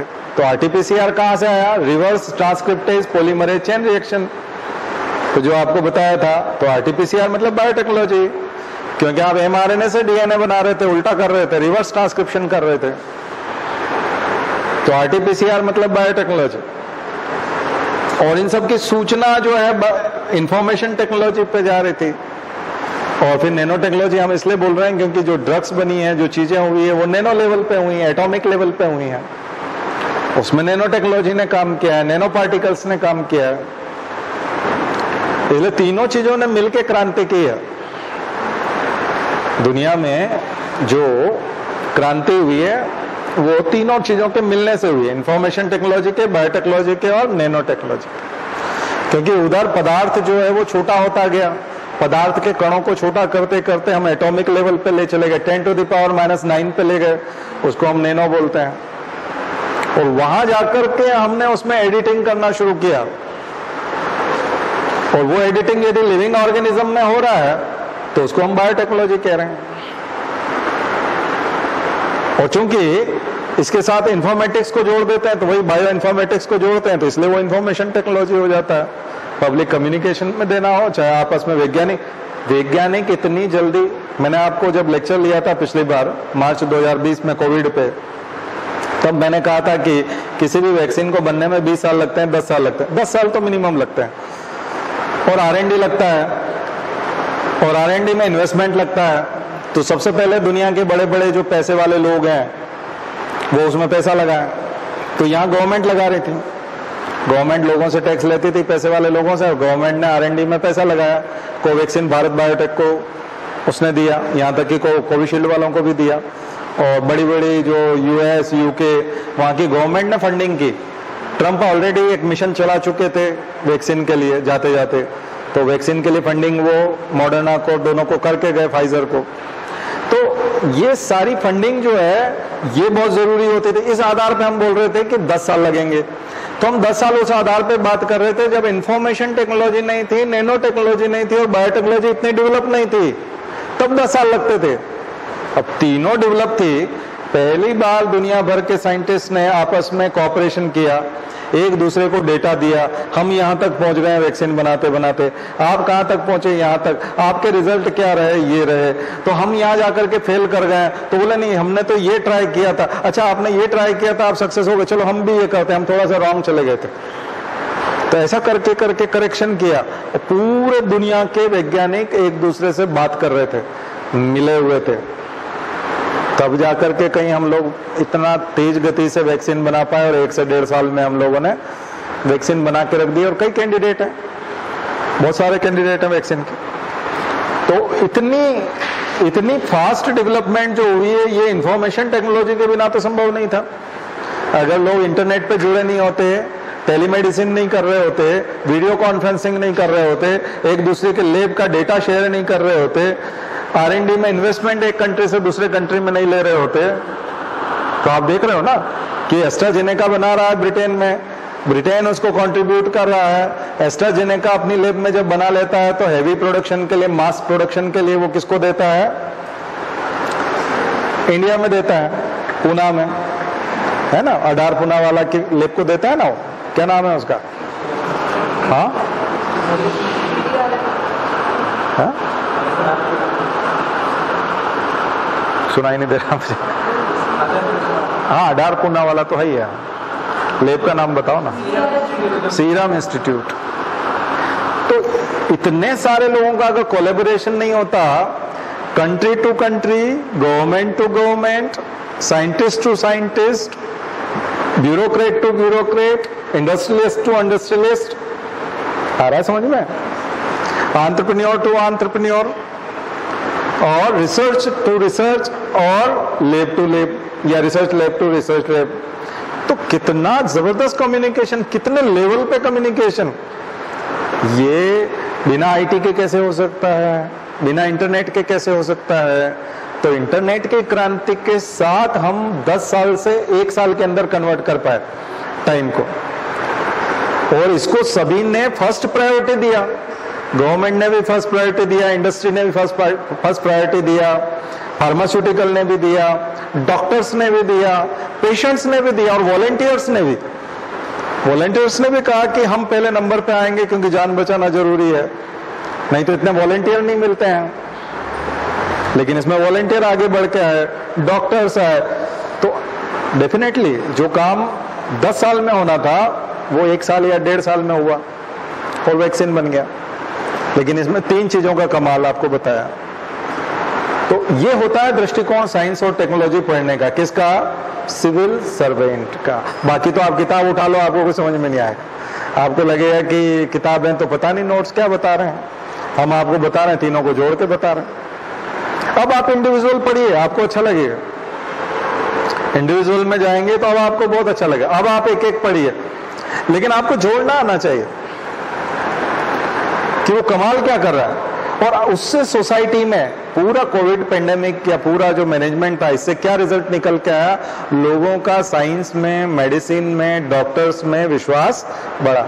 आपने सोशल मीडिया पे एक बाढ़ देखी थी, मंदिर की जरूरत नहीं है, हॉस्पिटल्स की जरूरत है, ऐसे मैसेजेस थे कि आपको हॉस्पिटल बनाने चाहिए। वो पटेल की मूर्ति का भी काफी लोगों ने वो मीम बनाए थे और वो किए थे कि पटेल की मूर्ति की जगह अगर 4-5 बड़े एम्स जैसे हॉस्पिटल बनाए होते तो अभी लोग सड़कों पे इलाज नहीं मर रहे होते।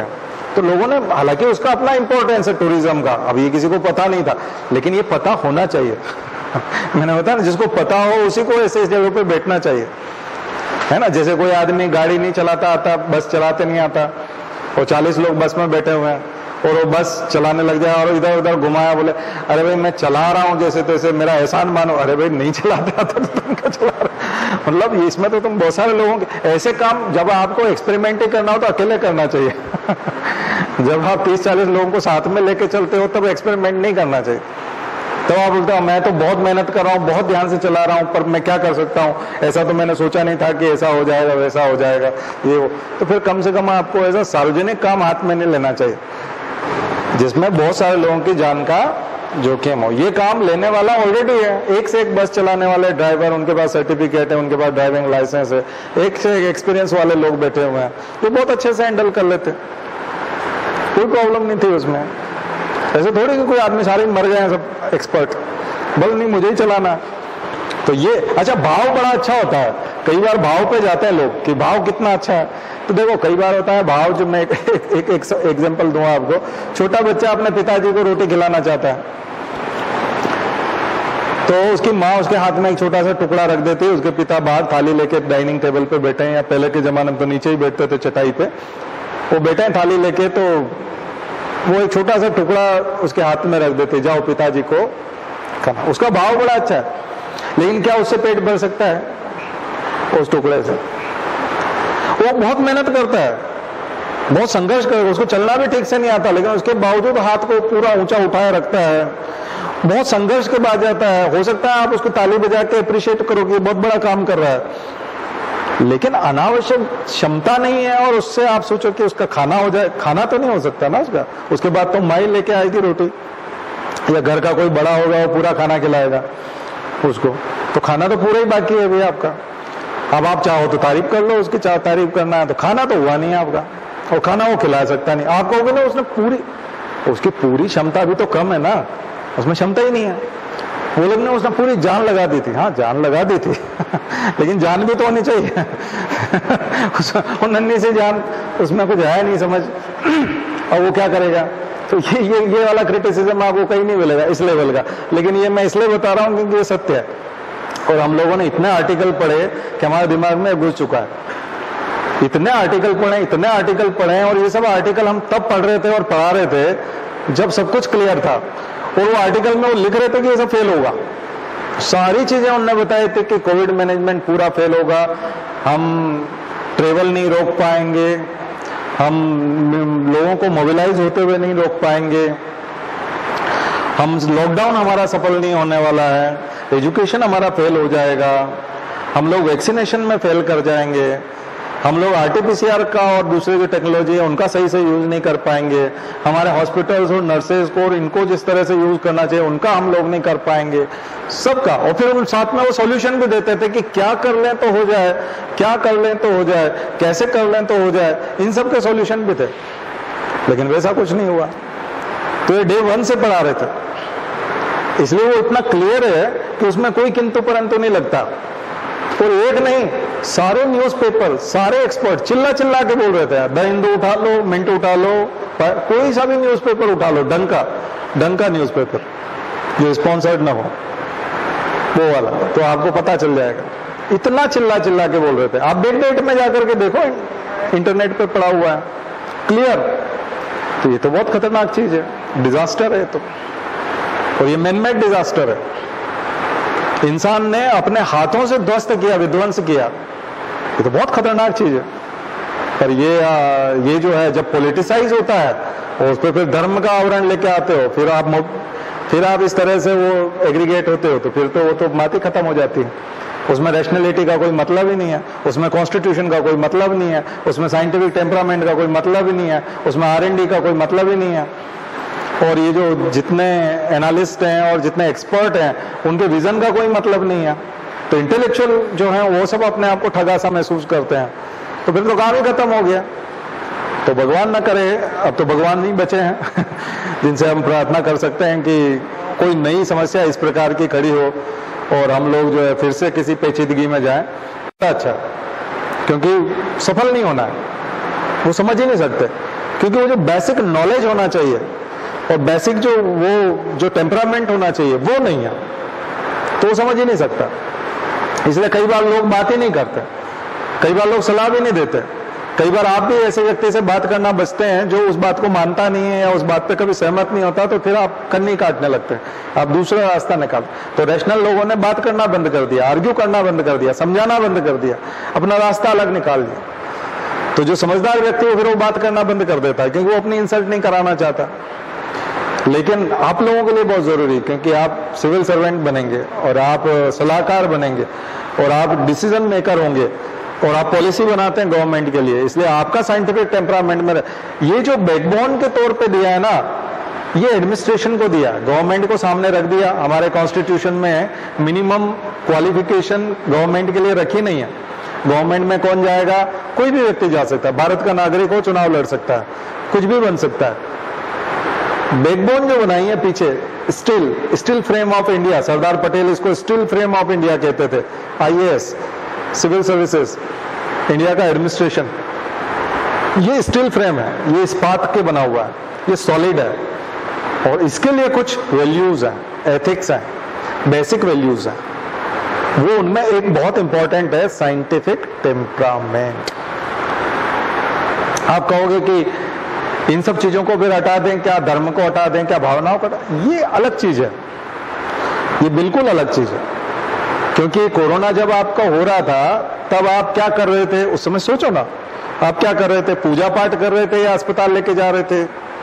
वैक्सीन लगवा रहे थे या पूजा पाठ कर रहे थे, हवन कर रहे थे? हवन करना और ये सब सपोर्ट में एक अलग चीज होती है।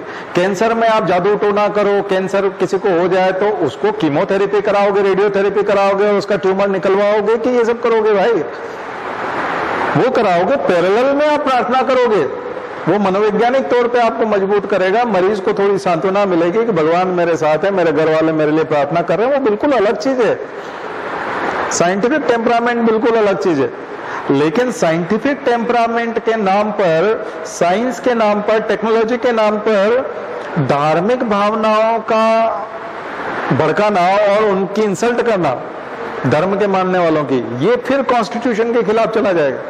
ध्यान रखिए, कॉन्स्टिट्यूशन धर्म को मानने की आजादी भी देता है और स्वतंत्रता देता है, धार्मिक स्वतंत्रता की। अगर कोई व्यक्ति उसको फॉलो करना चाहता है तो आप उसको हर्ट नहीं कर सकते, तो वहां उसको हर्ट भी नहीं करना है, लेकिन उसी को सब कुछ भी नहीं मानना है। बात समझ में आई? तो बड़ा बैलेंस करना पड़ता है। इसलिए आप जो, जैसे बहुत सारे लोग, पुलिस वालों को आपने जुलूस में देखा होगा कि जुलूस निकलता है तो माता की सवारी है या गजानन जी की है या तरह तरह की सवारियां होती है, कभी शिव जी की बारात होती है, कभी वो शाही सवारी होती है महादेव की, सावन का सोमवार होता है तो। लेकिन जब आप ड्यूटी में देखते हो अधिकारियों को तो वो कैसे होते हैं? वो गाड़ी में बैठते हैं या फिर अपना लाठी लेके पुलिस वाला साथ चल रहा होता है, या गन वाला भी होता है तो वो स्ट्रेट अपना चल रहा होता है। वो कभी भी एकदम गुलाल उलाल लगा के एकदम फूल वूल लेके वहां नाचने नहीं लग जाता सब लोगों के बीच में जाके। बात समझ तो दरअसल उसका भाव और उसकी ड्यूटी बिल्कुल अलग है। तो आप लोगों को जो हम पढ़ा रहे हैं, ये हम उस आधार पे पढ़ा रहे हैं। उसकी भावना नहीं भड़कनी चाहिए, उसका धर्म चलता रहे, वो अपने धर्म का पालन करता रहे, आप अपनी ड्यूटी करते रहो। उसके लिए साइंटिफिक टेम्परामेंट बहुत जरूरी है। मुझे लगता है आपको बात समझ में आई होगी। देखना, आ रही आवाज? आपको बात समझ में आ रही होगी मैं क्या कहना चाह रहा हूं। जब हम किसी ड्यूटी पे होते हैं, तब ड्यूटी पे होते हैं तो आप खुद पागल नहीं हो सकते, आप खुद जो है उसको बिल्कुल एकदम भाव विभोर नहीं हो सकते। जिसको होना है वो होगा, जो फॉलो कर रहा है वो फॉलो करेगा। आप वहां व्यवस्था में लगे हुए हो तो आपको व्यवस्था करनी है।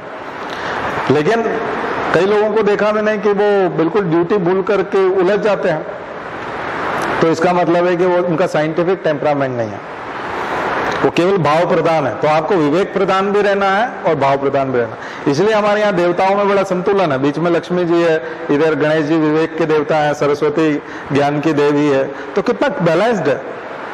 आपको एक साथ सब संतुलन बना के रखना है, नहीं तो लक्ष्मी केवल जो है वो पगला देती है आदमी को, है ना। केवल लक्ष्मी आ जाए और गणेश जी और सरस्वती साथ में ना हो तो, अभी आ रही है ना दिवाली, तो यही तो शिक्षा है दिवाली की। दिवाली की शिक्षा यही है कि साथ में गणेश जी भी चाहिए, विवेक के देवता है, बुद्धि के देवता है गणेश, और उनके साथ रिद्धि सिद्धि भी है। तो वो तभी आती है, रिद्धि सिद्धि अकेली आ जाएंगे और गणेश जी ना होंगे तो, विवेक ना होगा तो आप फिर खुद ही सिर फोड़ लोगे, है ना। लक्ष्मी जी अकेले आ जाएंगे तो वो आती भी उल्लू पे बैठ के, यानी कई बार उल्लू आदमी पे आती है यानी कि आदमी उल्लू टाइप का होता है ना, जिसको हम बोलते हैं उल्लू का पट्टा है, तो ऐसे आदमी को बहुत लक्ष्मी मिल जाती कई बार। लेकिन उसके साथ साथ सरस्वती और गणेश जी का फोटो दिया, यानी अकल भी होनी चाहिए, पढ़ाई लिखाई भी करो। सरस्वती मतलब पढ़ाई लिखाई, ज्ञान, विद्या और विवेक। विद्या और विवेक में दोनों अंतर है। कई बार केवल विद्या होती है, विवेक नहीं होता है, तो भी आत्मक्लेश हो जाता है। पंचतंत्र की कहानी है कि वो 4 भाई थे, वो मंत्र पढ़ना जानते थे, और वो उन्होंने एक शेर जो अस्थि पंजर मिले, किसी भी मरे हुए को अगर जोड़ देते थे तो वो जिंदा हो जाता, है ना। तो वो एक शेर की डेड बॉडी थी, तो उसके अस्थि पंजर जोड़ के उसने एक ने मंत्र पढ़ के, नॉलेज तो बहुत था उनको, बायोटेक्नोलॉजी पूरी थी पक्की ठीक है। तो पूरा वो जानते थे कि कैसे रिस्ट्रक्चर करना है उसको, रिकंस्ट्रक्शन करना है। तो रिकंस्ट्रक्ट कर दिया उसने, और उसमें प्राण भी डाल दिए। तो उन्हीं को खा गया, वो चारों को खा गया, शेर आया उसने चारों को खा गया। ये क्या था? ये था अकेली सरस्वती थी, उसमें गजानंद जी गायब थे। गजानंद जी होते तो बोलते कि बेटा ये काम करना नहीं, तुम तैयारी करना है तो हिरण कर लो और कुछ दूसरा कर लो, तो उससे तुम यहाँ घूमने फिरने आए तो थोड़ी चहल पहल हो जाएगी, ठीक है। शेर कभी तैयार नहीं करता। तो गणेश जी में बुद्धि बहुत थी, कार्तिकेय में बुद्धि नहीं थी। तो आप देखते हो कार्तिकेय मोड़ लेके पूरी दुनिया का चक्कर काटने निकले थे, जब उनने कहा था कि पूरी परिक्रमा, हाँ 3 चक्कर लगाने थे। तो उन्होंने कहा ब्रह्मांड के 3 चक्कर लगाने निकले, तो वो अपना मोड़ लेके निकले। वो पता नहीं कब आया, गणेश जी ने माता पिता के चक्कर लगाए, बोले मेरे लिए तो तुम ही माता पिता, सब ब्रह्मांड तुम ही हो, है ना। तो वो ये ऐसा होता है, ट्रिक होती है। ट्रिक से आप सॉल्व नहीं करते सीसेट में एक पूरा मैथमेटिक्स लगाता है और एक ट्रिक लगाता है, तुरंत आंसर आ जाता है। तो ये होता है गणेश जी, है ना। अब उनको मालूम था कि चूहा जो है वो बहुत ज्यादा चलेगा नहीं और ये थक जाएंगे। तो स्टोरी बड़ी मजेदार, बचपन में सुनी थी हमने। तो उसमें वो पर गजानंद जी जो है वो गोद में बैठे हुए थे, कार्तिकेय आए तो उन्होंने कहा तो बहुत प्रसन्न है, क्या बात है तुम गए नहीं?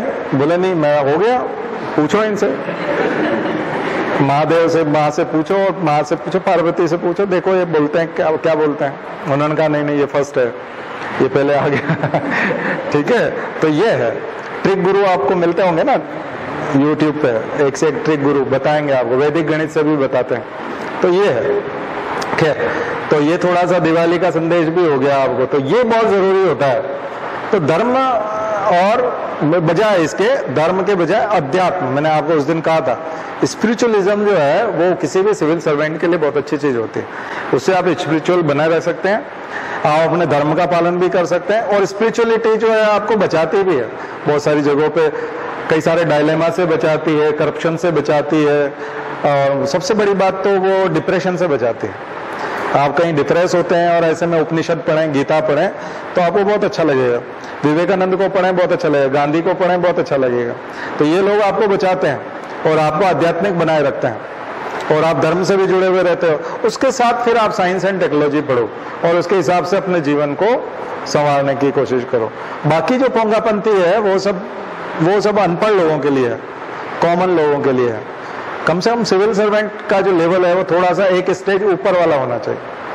आप लोग गेम में लेवल देखते हो ना, तो गेम के लेवल चेंज होते जाते हैं। तो हम लोग कल लेक्चर लेंगे नैनो टेक्नोलॉजी का। आप कुछ टर्म्स लिख लीजिए जो हम लोगों को तैयार करनी है।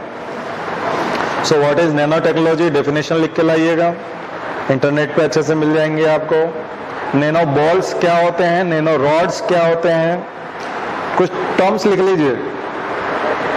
Nano balls, nano rods, nano paper,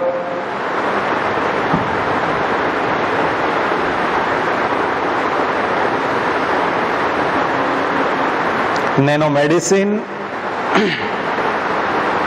nano robots, nano medicine, nano robots,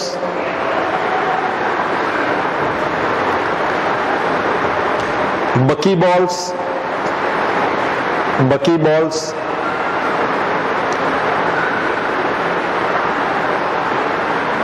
फुलरिन्स, FULLERENES, fullerenes, buckminster fullerene,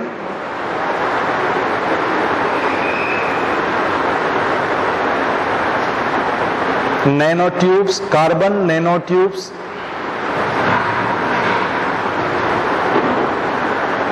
carbon nano tubes, carbon C60, carbon C60, graphene,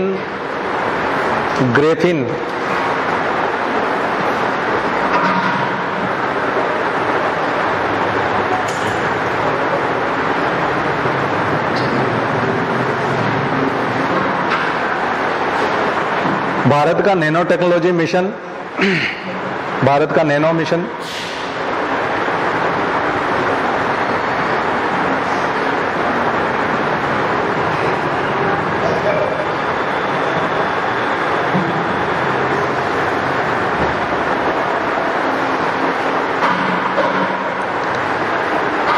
Henry Feynman,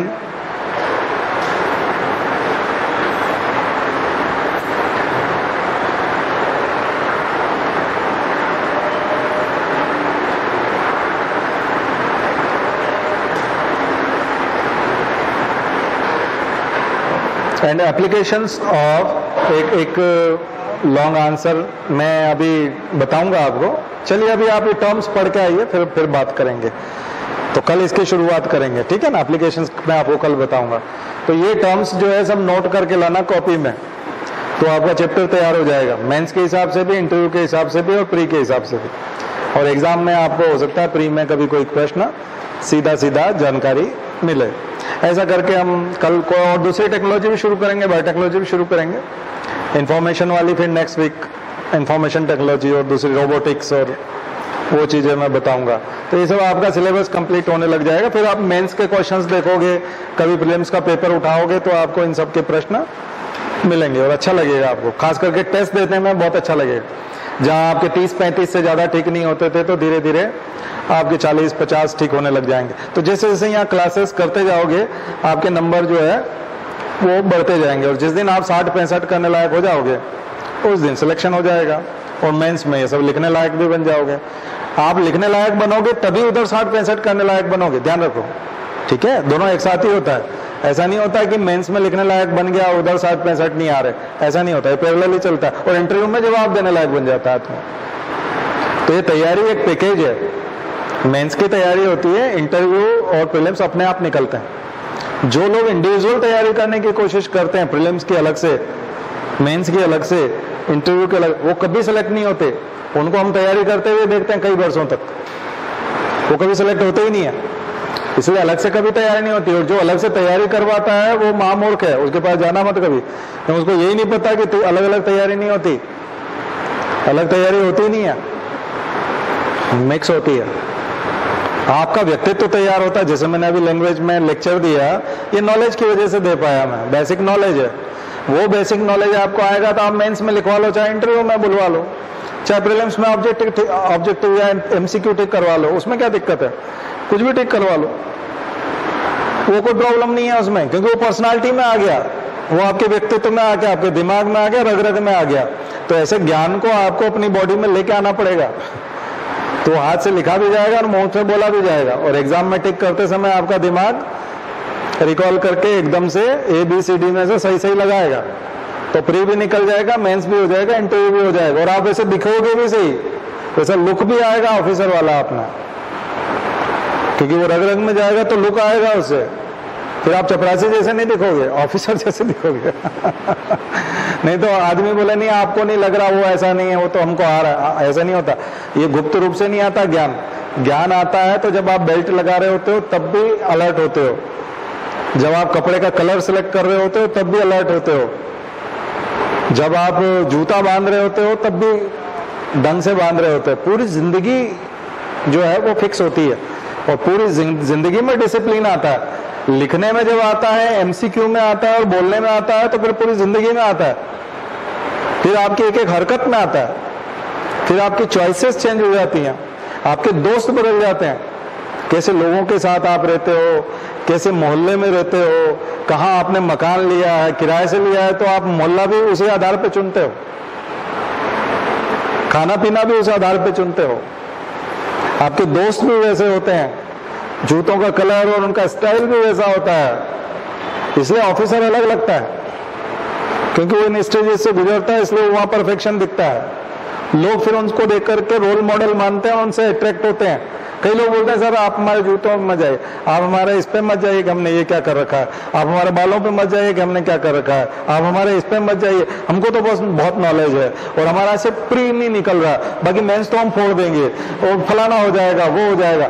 कुछ नहीं होता, ना तुम्हारा ना प्री निकलना, ना तुम्हारा शक्ल कभी ठीक होना है, ना तुम्हारा कुछ नहीं होना, कुछ नहीं हो सकता। सब होगा तो पूरा एक साथ होगा, टोटल ट्रांसफॉर्मेशन होगा, आपका कंप्लीट रूपांतरण हो जाएगा पूरा का पूरा। आप पहचान में नहीं आओगे कि आप पुराने व्यक्ति हो, आपके विचार बदल जाएंगे, सोचने का तरीका बदल जाएगा, रहन सहन बदल जाएगा, खान पान बदल जाएगा, दोस्त बदल जाएंगे, नोट्स बदल जाएंगे, हैंडराइटिंग बदल जाएगी, किताबों की चॉइस बदल जाएगी, लूसेंट कभी नहीं उठाओगे ठीक है ठीक है, लूसेंट एकदम बकवास लगेगी आपको, बोले ये क्या उठा रहा हूं मैं, मतलब। फिर आप ऑथेंटिक बुक्स पकड़ोगे, फिर ऑथेंटिक बुक्स पकड़ोगे, फिर डाउनलोड जो हो गए आपके मोबाइल में वो चेंज हो जाएंगे डाउनलोड। फिर गूगल की हिस्ट्री देखोगे तो वो बिल्कुल एकदम आकर्षक लगेगी। गूगल यूज करते हैं, हिस्ट्री में गए कभी कि कल क्या किया था पूरा, कभी देखा? जाके देखो, कई बार शर्मिंदा होते हैं कि ये क्या है, ठीक है। तो उसकी हिस्ट्री जाओगे तो वो आपको प्राउड महसूस कराएगी कि आपने बहुत कुछ किया है, ठीक है। तो ये सब चीजें एक साथ बदलती हैं कंप्लीट, और तब रिजल्ट अच्छे आते हैं। तो फिर उस व्यक्ति को आप यूट्यूब पे या कहीं न्यूज में सुनते हो तो बड़ा इंस्पिरेशनल लगता है, ऐसा लगता है कि इसकी हर बात जो है धारण करने लायक है, कमाल की चीज ऐसे होता है। तो इसका मतलब यूपीएससी कभी भी इंटरव्यू शब्द इस्तेमाल नहीं करती, वो बोलता पर्सनालिटी टेस्ट। इंटरव्यू के टाइम वो क्या बोलते हैं? व्यक्तित्व परीक्षण, यानी आपका पर्सनालिटी टेस्ट का 275 नंबर है। कई लोग बोलते हैं मेरा यूपीएससी में इंटरव्यू है, जबकि इंटरव्यू नहीं है, साक्षात्कार। बिल्कुल, साक्षात्कार का मतलब होता है क्वेश्चनर, यानी कि हम प्रश्न पूछेंगे और तुम उत्तर दोगे। और पर्सनालिटी टेस्ट का मतलब है आपके व्यक्तित्व को बाहर निकाल के खींच के लाना, यानी तुम अंदर से हो क्या हम जानेंगे, तुम आओ तो सही, हम तुम कितने पानी में और कितने ऊपर हो हम देखते हैं। इसको बोलते हैं व्यक्तित्व परीक्षण। तुम देश के कितने काम के हो, तुम समझदार कितने हो, ये हमको देखना है। प्रश्न के उत्तर तो कोई भी दे सकता है, इसलिए प्रश्न के उत्तर से मतलब नहीं, इसलिए वन लाइन क्वेश्चन कभी भी नहीं होते, ध्यान रखिए। क्या उन्होंने कहा कि महात्मा गांधी कब पैदा हुआ था, आपने कहा 2 अक्टूबर 1969 को हुए थे, कहाँ हुए थे, बोले पोरबंदर में। फिर ऐसे 4-5 प्रश्न हुए, 4-5 और इधर से हुए, सारे जवाब दे दिए, फिर तो आप नाचने लग जाओ। बोले ऐसा नहीं, ऐसा नहीं। आप ये बताओ कि गांधी जी में आपको ऐसे कौन से लक्षण दिखाई देते हैं जिससे वो लगते हैं कि वो गुजराती हैं? अब ये वन लाइन में दिया ही नहीं जा सकता, अब ऐसे फंसाते हैं वो। इसमें आपका व्यक्तित्व बाहर आएगा। तो आप कह सकते हैं कि गांधी ने सबसे पहले अपनी आइडेंटिटी छोड़ी थी। सर, गांधी गुजराती होने जैसा कुछ महसूस ही नहीं कराते थे, तभी तो अखिल भारतीय नेता है, ऑल इंडिया के लीडर थे। तमिल आदमी भी उनको अपना नेता मानता था, पंजाबी भी अपना नेता मानता था, बिहार वाला भी अपना नेता मानता था, मध्य प्रदेश वाला भी मानता था। उस समय मध्य भारत था, इसलिए गांधी सर्वमान्य नेता थे और अखिल भारतीय नेता थे। अगर वो गुजराती होने वाला भाव रखते तो मुझे लगता है कि गांधी में गुजराती होने जैसा कुछ भाव नहीं था। इतना आपको बोलना पड़ेगा। तो आईएएस का इंटरव्यू इस लेवल पे होता है, और इस लेवल पे आंसर देने के लिए आपको उस प्रक्रिया से गुजरना पड़ेगा जिसमें आपका व्यक्तित्व का निर्माण हो। अब आप में से कम कोई भी मत पूछना कि सर प्री की तैयारी कराओगे या मेंस की कराओगे कम से कम आप में से मत पूछना, हम आपका व्यक्तित्व बनाएंगे। उस व्यक्तित्व से आपकी मर्जी आए जो एग्जाम निकल जाएगा, प्री भी निकल जाएगा, एमपीपीएससी भी निकल जाएगा, यूपीएससी भी निकल जाएगा, मेंस भी हो जाएगा, इंटरव्यू भी हो जाएगा, आप अच्छा आदमी बन जाओगे। ठीक है, ये होता है। चलिए, मुझे लगता है काफी सारे सॉल्यूशन मिल गए होंगे। चलिए शांति पाठ। ओम द्यौ